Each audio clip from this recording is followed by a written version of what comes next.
여러분 안녕하십니까. 노브레이크 노빠꾸 장첸이라고 합니다. 밥 많이 먹니? 안녕하십니까. 새해 들어서 머리를 한번 쌍담 밀어봤습니다. 자, 오늘 영상 속에서 좀 설명을 드릴 차는 폭스바겐 티구안 차량이에요. 그리고 신정이었죠. 신정 내 문제가 돼서 입고된 차량인데요. 이 차량이 왜 이렇게 됐고 엔진이 이렇게 내려서 우리가 뭔가를 하고 있는지 이걸 한번 영상 속에 담아볼까 합니다. 2.0의 TDI 디젤 모델이라고 하죠. 대부분 이 녀석들은 제가 누누이 말하지만 영상 속에 말씀드리지만 바뀐 게 좀 두 가지 있어요. 전기형하고 후경하고. 캠 샤프트 자체가 캠 캐리어에 장착되는 녀석들이 있고 그냥 캠이 컵으로 이용해서 컵 홀더로 잡아주는 타입이 있고 그래요. 거의 두 가지. 전기형이냐 후경형에 따라 나눠지거든요. 근데 이 차량 같은 경우 대략 주행거리가 15만 가량 정도 뛴 차량인데요. 정비소만 가면 한 8만 킬로만 되면 타임벨트 교환하셨나요? 타임벨트 교환하셔야 되는데 교환 중인데 라고 말합니다. 하지만 수입차들 매뉴얼상 보면 18만 16만이 돼 있는 이유는 뭐냐면요, 주행 조건이 우리나라 국내하고 해외하고 확실하게 틀려요. 그러다 보니까 벨트가 주행하다 멈췄다 주행하다 멈췄다 이런 경우가 많지만 해외는 벨트가 계속적으로 구동을 해요. 그러면 벨트의 재질상 연해지겠죠. 물렁물렁해지고. 근데 국내 차량들은 가다서다 벨트가 물렁해지려면 또 세워버리고 이런 성향들이 좀 있어요. 그 벨트 재질상의 문제라고는 볼 수는 없고 당연히 자동차 회사에서 만드는 매뉴얼이기 때문에 신임이 있겠죠. 그죠? 하지만 그거는 엔진상이나 모든 부품상에 문제가 없을 경우를 따지는 거고요. 운행 조건상에 꾹 가는 직진 도로에서만 매뉴얼을 잡았다고 보시면 될 것 같아요.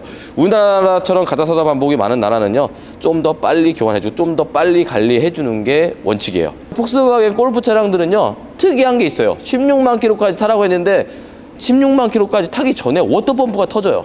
아니 그럼 16만 킬로 어떻게 타라는 거야 폭스바겐에서. 벨트는 16만이 갈지 몰라도 어쩔 수 없이 워터펌프 하나 바꾸는 공임하고 타이밍 벨트라는 부품을 교환하는 부품하고는 공임 차이는 똑같습니다. 그러면 고객의 입장에서는 어떻게 할까요? 타임벨트 세트를 교환하게 되겠죠. 그래서 대부분 폭스바겐 같은 경우에 8만 킬로 내에 10만 킬로 내에 교환하라고 많이 권장을 해드립니다. 그리고 점검상에 밑에 부동액이 흘러내려온다 크랑크 축 쪽으로, 그러면 타임벨트 교환하셔야 됩니다라고 많이 말하고 있어요. 그래서 이 차량 같은 경우 분석을 좀 해볼 건데 주행 중에 가다 사장이 섰는데 이게 기존에 있던 장착되어 있던 워터펌프예요. 워터펌프 부드러워요. 벨트가 어떻게 끊어졌냐면 자 분석하기 나름이거든요. 이게 타이밍 벨트인데요. 점검하는 과정에서 이게 벨트가 노후화된 것보다는 뭔가에 쓸리거나 뭔가 고착이 돼서 문제가 됐을 거라고 판단을 했어요. 첫 번째 추측은 워터펌프가 이 부분이 터져 있었어요. 이미 숨구멍에서 부동액이 누수가 진행이 되는 상황에서 벨트가 앞으로 밀려 나오면서 카바를 닫거나 이런 베어링들에 닿아서 손상이 되지 않았을까, 첫 번째 추측을 좀 했고요. 두 번째, 고압 펌프가 고착이 돼서 무거워서 강제로 돌아가면서 얘가 끊어졌을까 라는 추측을 또 했었고요. 세 번째, 어느 베어링이 문제가 있을 거다라고 저희는 추측을 좀 했어요. 근데 저희가 보는 과정 내에 원인이 결국엔 나오게 됐습니다. 그 원인을 보여드릴 건데요. 자, 제가 아까 처음에 말씀드렸죠. 소모성 부품이지만 16만까지는 믿지 마라. 폭스바겐은 부동액이 되면 좀 빨리 교환을 한다 라고 말씀드렸죠. 그래서 제가 보여드릴 건데 놀라실 겁니다, 여러분들. 구독자 여러분들이 보시는 것처럼 이거는 실린더 헤드 윗면에 올라가는 캠축입니다. 캠축에 그냥 캠축이 아니고 캠 캐리어 내부에 들어가 있어서 장착이 되어 있는 아셈블리 제품이에요. 이렇게 떨어지지 않습니다. 그래서 얘네들이 열박음질을 해요. 이 녀석들이 보시면은 스프라켓, 이런 스프라켓들이 열박음인데 열박음이 돌아가 버립니다. 볼트야 용접이 아니에요. 용접이 아니고 열로 헤딩해서 쭉 밀어서 끼는 타입이에요. 그러면 얘네가 어느 순간 타이밍 벨트 위치가 안 맞게 되면 확 돌아버려요. 그냥 그래 버리면 어거지가 되는 거고, 그렇게 되면 타이밍 벨트 위치가 틀려지면서 이런 식으로 돼요. 자, 이게 정상적인 거예요. 이게 정상적인 거고요. 지금 보시면 다 깨졌죠. 다 깨졌습니다. 그러면서 어떻게 되냐, 이런 식으로 로커 함발을 손상시켜서 이 베어링만 나게끔 만들어 버립니다. 이게 깨진 잔해물들이 엔진 내부에 들어가게 돼 있어요. 지금 이게 정상적인 로커 함발이고요. 이게 비정상적인 거예요. 다 깨진 거. 네. 그러다 보면 엔진에 나중에 큰 문제가 될 수밖에 없겠죠. 더 웃긴 거는 이렇게 된 원인을 찾아야 되잖아요. 그 원인을 한번 보여드리도록 하겠습니다. 자, 여러분들, 이게 실린더 헤드예요. 실린더 헤드 부분에 타이밍 체인 텐셔너가 들어갑니다. 그러면 어떻게 고정이 되느냐, 이렇게 들어가서 얘가 이 안에 들어가야 돼요. 이 안에 그죠? 잘 보세요. 이 안에 들어가야 됩니다. 이 안에 들어가서 이런 식으로 들어가서 얘가 움직이고 이렇게 반대로 움직이고 늘려주고 좁혀주고 하는 그런 텐셔너예요. 지금 보시면은 제가 손으로 안착했음에도 지금 여기 걸려 있죠. 그러면서 얘가 뜯긴 부분이 보일 거예요. 이 부분이 딱 따라가면 딱 긁어먹었죠. 긁어먹었죠. 그러면 여기서 장착되어 있던 텐셔너가 이탈이 된 거예요. 이렇게 딱 떠서 딱 위치가 딱 맞죠? 이런 식으로. 맞네요. 그렇기 때문에 이렇게 돼버리면 얘는 장력이 마음대로 놀아요. 이렇게. 그러면서 타이밍 벨트가 이런 부분이나 외부 베어링에 의해서 찢어지게 되는 거죠. 지금 상황의 원인 판단은 텐셔너 부품 자체의 불량이라고 봅니다. 그래서 신품의 텐셔너를 제가 한번 보여드릴 건데, 지금 보시면 이렇게 홈에 들어가죠. 부품을 껴보면 이렇다는 거지. 이렇다는 거지. 아예 들어가지도 않는다는 거지. 그럼 우리가 텐셔너를 아무리 밀어줘도 닿지가 않아. 지금 보면 이 부분에 의해서 문제가 됐던 것 같은데, 지금 스크래치 난 부분. 여기 보면은 벨트가 끊어졌을 때 그 위치하고 딱 맞아 떨어져. 자, 이렇게 해서 결국엔 원인은 텐셔너의 불량이라고 저희는 판단을 내렸어요. 저희 부장님하고 우리 직원들하고 텐셔너 불량이라고 내렸고, 이 벨트 하나 때문에 이렇게 실린더 헤드를 내려서 실린더 헤드를 가공을 해야 되고, 밸브를 다 오버하울을 해야 되고, 밸브 실을 바꿔야 되고, 타이밍 벨트를 바꿔야 되고, 그리고 캠 캐리어까지 다 바꿔야 돼요. 그럼 비용이 얼마나 나오겠어요? 타이밍 벨트 뭐 100만 원 선이면 다 작업하는 차를 갖고 조금 더 타야지 하다 보니까 이런 사단이 난 거예요. 항상 소모품 교체를 시기를 맞춰달라고 하는 이유 중에 하나가 이런 부분이에요. 고객님이 지갑에서 큰 지출이 나가지 않게끔 하기 위한 거죠. 네, 이거는 과잉 정비가 아닙니다. 자, 정비사의 노하우가 있기 때문에 그렇게 교환하라고 하는 거고요. 이 차량들이 조금 개선됐다라고 보는 게 뭐냐면, 또한 또 설명을 좀 드릴게요. 저희가 어차피 이 차량 분석을 다 끝났지만 좀 설명을 좀 드리자고 하면, 이 차량들 같은 경우 이제 클러치판이라고 하죠. 이 녀석들 컴프레셔, 이 클러치판이 좀 잘 풀려요. 잘 풀려서 따깍따깍따라락 이런 소리를 좀 많이 내요. 그래서 이걸 교환하는 경우가 상당히 많이 있습니다. 그리고 두 번째, 미션과 엔진 사이에 플라이휠이 들어가죠. 듀얼 클러치 차들의 특성상 플라이휠이 장착이 됩니다. 이 녀석들도 어느 기간이 되면 고질적으로 발생되는 문제점이에요. 상시 발생이 됩니다. 그래서 이 부분하고 이 차량들이 심각한 문제점이 좀 있어요. 뭐냐? 엔진 오일이 자꾸 줄어들어요. 엔진 오일이. 근데 아직까지는 제가 이 차를 오다를 잡아서 이걸 잡아주세요 해서 한번 잡아본 차는 없습니다. 왜? 점검하다 보면 다 갖고 가시더라고요, 그냥. 그래서 아직까지 해결은 못 해봤는데, 그 원인이 참 궁금해요, 아직도 저는. 상당히 문의가 많이 옵니다. 2세대 2000년 TDI 모델 엔진 2세대 모델들이 상당히 그 문제로 문의가 좀 많이 오는 편이에요. 그거를 좀 캐치를 해보고 싶고, 그리고 또 다른 거, 완전 다 파헤치는 것 같은데, 조합 이자를 빼놨을 것 같은데, 자, 여기 보시면 이자 밸브인데, 이자 밸브도 냉각수가 좀 많이 터져요. 이 차량들 고질적으로 1세대 엔진에서도 마찬가지였고, 상당히 누유가 많은 녀석들 중에 하나라고 보시면 될 것 같아요. 사실 이 문제점들을 좀 개선하자고 해서 차를 만들었는데, 오히려 좋아지기보다 물건값만 올라가는 것 같습니다.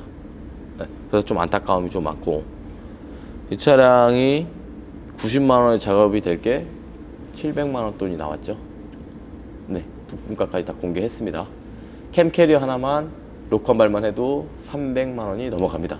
그래서 그렇게 작업을 진행을 할 건데, 여러분들이라면 어떻게 하시겠습니까? 소모성 부품 꼭 매뉴얼대로 16만 킬로까지 타시겠습니까? 저라면 우리나라 기준 반타작에서 반으로 잘라서 할 것 같아요. 나머지는 이제 구독자분들이 알아서 생각하시면 될 것 같아요. 그런 부분들. 왜냐면 제가 기준이 될 수는 없거든요. 자, 이번에 그래서 작업할 내용을 좀 설명을 드리면요. 타이밍 벨트는 어차피 교환이 되실 거고요. 그 다음에 캠 캐리어 및 실린더 헤드 오버하울을 진행을 할 거예요. 그래서 작업을 진행될 건데, 이 차량들이 현재 국내에 실린더 헤드 가스켓이나 이런 것들이 상당히 부족한 편이에요. 그러다 보니까 부품 수급도 힘들고, 저희가 아마 이 작업이 언제 끝날지는 모르겠지만 한번 재밌게 영상에 한번 담아보도록 하겠습니다. 이 실장, 네.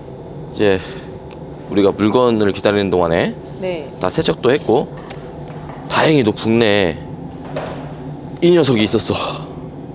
구하기 힘든가요?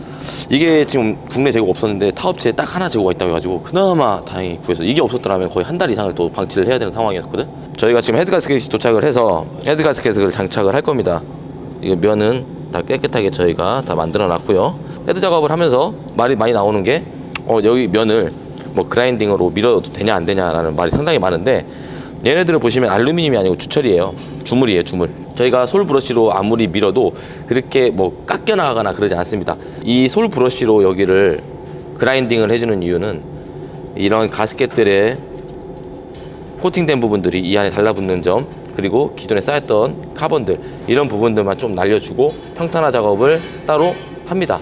그라인딩은 약간의 이물질을 제거하기 위함이다라고만 보시면 되고요. 실린더 가스켓이 이렇게 올라갑니다. 여기 보시면 점이 이렇게 박혀 있어요. 이게 뭐냐면 실린더 헤드 가스켓의 두께, 두 개냐 하나냐 세 개냐에 따라서 두께 차이가 변화가 됩니다. 정확하게 이제 헤드 가스켓을 작업하려면 차대 번호로도 잘 안 나오는데, 이런 거는 이제 현장 실무에서 정확하게 세 개의 홈이 파여 있는지 두 개가 홈이 파여 있는지 정확하게 보고 오더를 넣어줘야 돼요. 이런 수입차 수리를 처음 하시거나 헤드 가스켓 작업들을 안 하신 분들은 대부분 이런 부분들에 좀 미스가 좀 많이 나거든요. 네, 그런 부분들을 참고하신다고 하면 작업에 좀 용이할 것 같아요. 실린더 헤드를 오버홀을 해갖고 왔죠. 실린더 헤드를 한번 안착해 보도록 하겠습니다. 타이밍 위치가 안 맞아 버리면 밑에하고 위하고 밸런스가 안 맞기 때문에 위에 있는 밸브들을 다 손상을 시킵니다. 그래서 신품의 밸브하고 로커한 발하고 이제 그 부분들은 제가 한번 비교를 한번 해드려 보도록 할게요. 우측이 타이밍 벨트가 끊어지면서 손상되었던 로커한 발이고요. 좌측이 정상품 신품입니다. 지금 보시면 가운데 보시면 롤러가 없죠. 이게 왜 그러냐면 타이밍 벨트가 끊어지면서 위아래의 위치를 타이밍을 못 맞춰줬기 때문에 이 베어링이 깨지면서 이탈이 돼버린 거예요. 깨진 거는 어떻게 생기는 거냐, 이런 식으로 깨지거나 이게 반 동강이 나서 외부로 나가버려요. 그래서 이 차량은 어떻게 작업을 해야 되냐면, 깨진 상태잖아요. 이게 똥이 바로 두두두두 하고 꺼져버리잖아요. 타이밍 벨트 끊어져 버리면 대부분이 이 위에 남아 있습니다. 계속 운행을 하는 게 아니라 끊어지는 순간 시동이 꺼져버리기 때문에 그 위에 다 위치하고 있고요. 그리고 최대한 해줄 수 있는 거는 저희가 오일팬 안쪽으로 해서 자석 같은 거를 집어넣어서 한번 테스트를 한번 해보던가, 그래서 엔진 오일을 빼지 않고 실린더 헤드 작업을 하는 게 가장 좋기는 해요. 이물질들이 밑에 같이 흘러내려가면서 오일을 배출시킬 때 같이 나와주는 게 가장 좋다라고 보시면 될 것 같아요. 이런 베어링들은 가볍기 때문에 오일이 주입하고 코크를 열어버리면 압이 생기면서 누르는 힘이 있기 때문에 앞으로 좀 쏠려 나오거든요. 그래서 이제 잔해물들이 많이 빠져나오는 상태고, 여태까지 저희가 노하우로 이제 보면 오일팬까지는 뭐 불안하면 뜯겠지만 그렇지 않다고 하면 뜯지 않아도 크게 상관은 없어요. 이제 로커한 발은 다 교환을 하고, 유압 탭빗이라고 그래요. 유압 탭빗 같은 경우에는 손상되는 경우가 없기 때문에 여기 재사용을 해도 무관합니다. 이게 국내 차량들은 솔직히 얼마 안 해. 2,000원, 3,000원 밖에 안 해. 2,000원, 1,500원? 근데 수입차 같은 경우 한 개당 뭐 3만원, 4만원. 단가 자체가 확실히 틀리지. 로커 한 발은 이렇게 들어갈 거예요. 이렇게. 이런 식으로.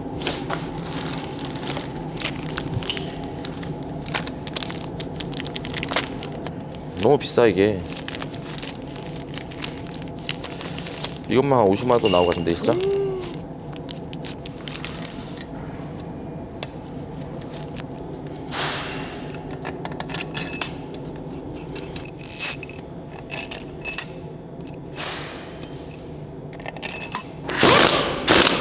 일장 이건 토크 주는 게 아니다. 네. 지금 가조립을 해놓는 가조립. 거야. 왜냐면 이걸 하나하나씩 다 돌려놓고 수동으로 돌리고 토크를 주려면 시간이 꽤 걸려. 그래서 이거를 일단 가조립을.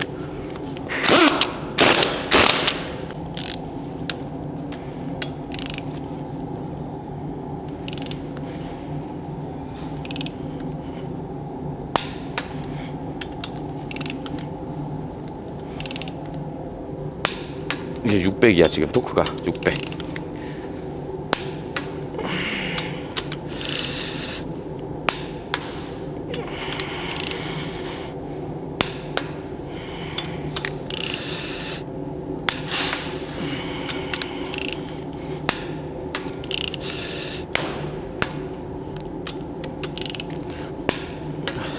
대표님.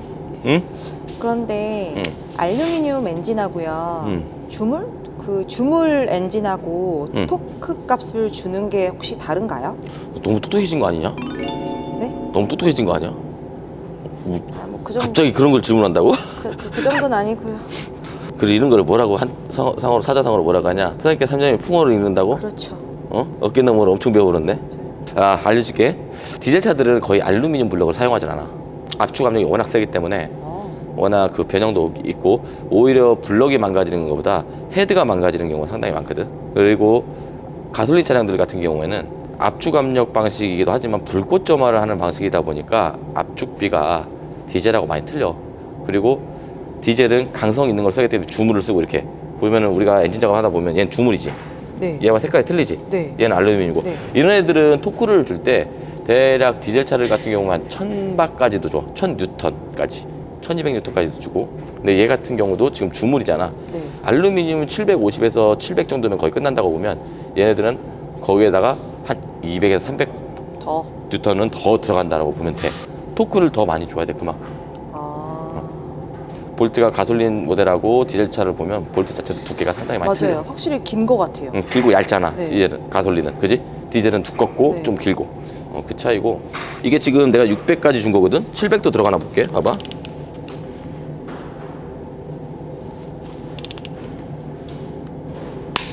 오, 들어가네.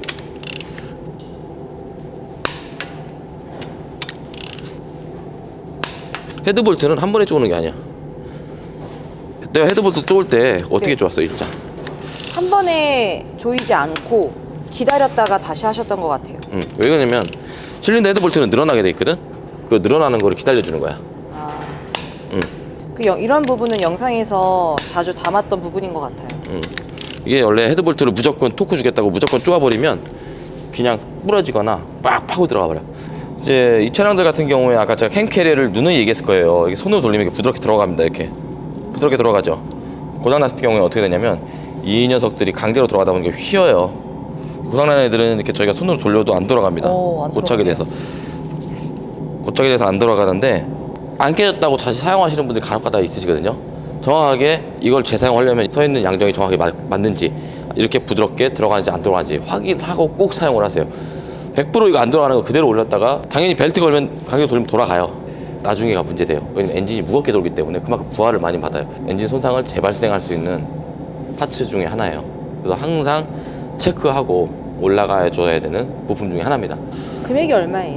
금액이 얘가 290 얼마 했던 것 같은데 진짜 비싸. 비싸. 거의 300만 원 돈에 이 헤드가 나가게 되면 타임벨트 끊어지게 되면 얘한테 기본적으로 들어가야 되는 부품 가격이 대략 한 400만 원 정도 좀 넘는 것 같아.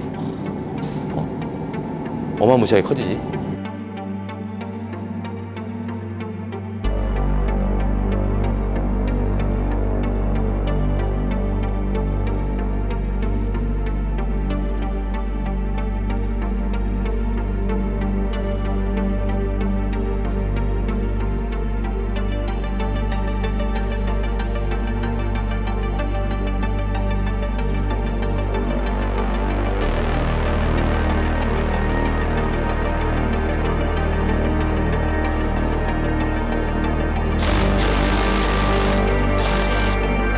뺀다 했잖아. 이거 어차피 오일 빼면 밑으로 다 쏟아 나오거든. 이 과장이 지금 뭐 하냐면 안에 잔해물이 있나 없나 확인하는 거야. 봐봐. 야, 봐봐. 보여? 붙어 있는 거? 빼고 한번 또 찔러봐. 근데 우리가 잔해물을 뺐잖아. 잔해물을 뺐을 때 위에 깨진 게 별로 없었잖아, 그지? 네. 이런 베어링이 깨진 건 별로 없었어.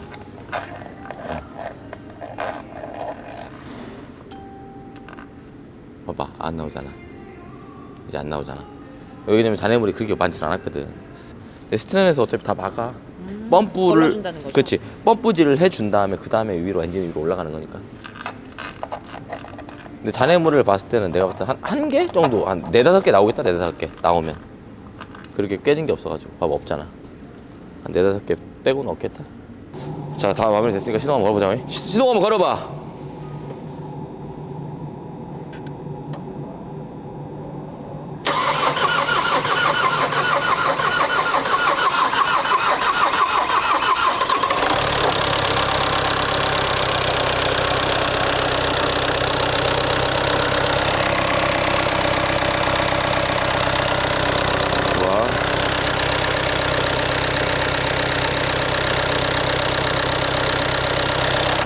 인스타 일로 와봐. 이거 봐봐. 실리콘 들어간 거 보여 이게? 네. 멋있게 들어가지 않았냐? 깔끔하게. 딱 봐라. 깨끗하지? 들어간 게 휴대폰이. 그지? 매끈하게 들어갔잖아, 다. 엔진 소리 좋다. 근데 이게 마이크 상에는 잘 안 들릴 거야, 울려서, 그지? 자. 지금 달걀 소리가 다 이거야. 플라이휠이야, 플라이휠.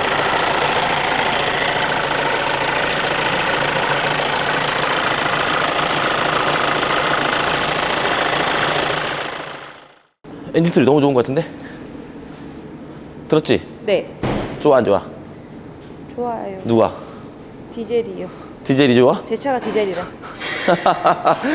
디젤차 타시는 분들은 연비 때문에 상당히 좋아하시더라고. 그것만 보지, 너도? 아니요. 아니야? 자, 오늘 이렇게 체인도 끊어져요. 일장 네 차도 끊어져. 진짜야. 체인 리콜도 했었어. BMW에서. 체인이라고 안 끊어지진 않습니다. 그 말을 좀 하고 싶었고요. 이 녀석들은 누누이 말했지만 2.0 엔진의 벨트를 갖고 사용하는 이유는 수리비나 관리나 소음이나 이런 부분들이 벨트가 오히려 더 덜 나요. 체인 같은 경우가 늘어나면 착착착착착 소리 나지만 벨트는 늘어나도 그대로 있기 때문에 소리가 그렇게 크지 않습니다. 그거 쎄치는 소리가 안 나기 때문에. 그래서 벨트를 좀 많이 이용했는데 요 근래는 많이 체인 사용하고 있어요. 근데 체인도 끊어진다는 거 BMW 520D 체인 리콜 했었죠. 그 부분을 보신다고 하면 정확하게 느끼실 거예요. 벨트 같은 경우는 아까 말했듯이 누누이 한 8만 킬로 내지 10만 킬로 안에 좀 교환을 해주시면 좀 더 편안하고 무섭지 않게끔 두렵지 않게 공도에서 주행을 할 수 있을 거예요. 이렇게 방치를 하다가 갈아야지 하는 시점에 딱 끊어져 버리면 이미 끝난 거예요. 지불을 해야 돼. 어쩔 수 없이 고쳐야지. 둘 중에 하나. 차 시세가 나오면 고치고 차 시세가 안 나오면 폐차하고 둘 중에 하나로 가게 되는 거예요. 어떻게 보면 자산이잖아요. 차도 정들었던 자산을 다시 원상복구를 시켜놨어요. 제가. 그래서 잘 공도에서 잘 타고 다녔으면 좋겠고 시동도 한 방에 잘 터지고 너무 좋아요. 이번 엔진 작업에 좀 만족감이 좀 생기는 것 같아요. 오늘 영상은 여기서 마무리할 건데요. 시동 한번 걸어볼게. 나가야 되니까. 시동 한번 걸자. 오케이. 어때? 오, 좋지? 소리 진짜 좋아요.